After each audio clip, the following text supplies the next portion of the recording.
Hello, this is another do-it-yourself video on how to change the sway bar link or sway bar bushings, or the stabilizer bar bushings as they're also known as.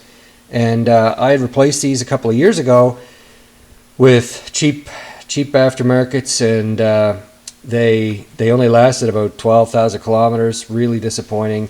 I know you get what you pay for sometimes, but these were just junk, and they wore out after, I don't know, just a couple thousand kilometers. They wore out, just garbage. And I dealt with the clunking for last 10,000, but on a recent inspection, safety inspection, they had to be replaced. So this video is going to show you how easy the job is. So the bushings come split where my finger is, and that allows you to get them around the sway bar. And you can see with this one, there's a hole right through it.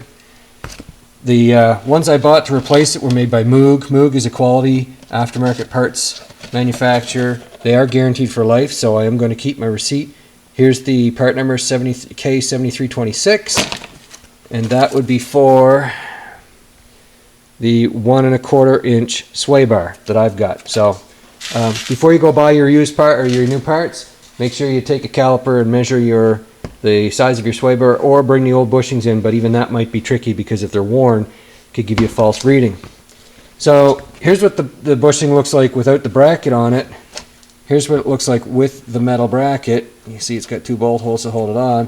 The bracket just kind of goes over the top like that. And what we'll do is we'll get under I'll show you the tools you need. It's not much. You need a 1/4 inch drive with a couple extensions and a 10mm socket. And you need a 3/8 drive with a 15mm socket, and maybe a pry bar, depending on how you've jacked the vehicle up. You might need a flat screwdriver. But basically, that's the combination. 15mm socket with no extension, 10mm socket with extension. And let's get under and take a little look. These bolts are always hard to come out because the threads are exposed to the elements and they collect water. So here's what the new one looks like. There's the sway bar, and there's the frame up there. And so this is the front 15mm bolt, and then the 10mm bolt is actually right behind there, right under there. And so basically you take the 2 bolts out, take the metal bracket off, and then depending on how you've jacked it up, you may have to use a pry bar between, like right where the flashlight is pointing right now, right between the sway bar and the frame, right in there, and pry the sway bar down a 1/2 millimeter or 1/2 inch or so in order to get the old bushings out and the new bushings in.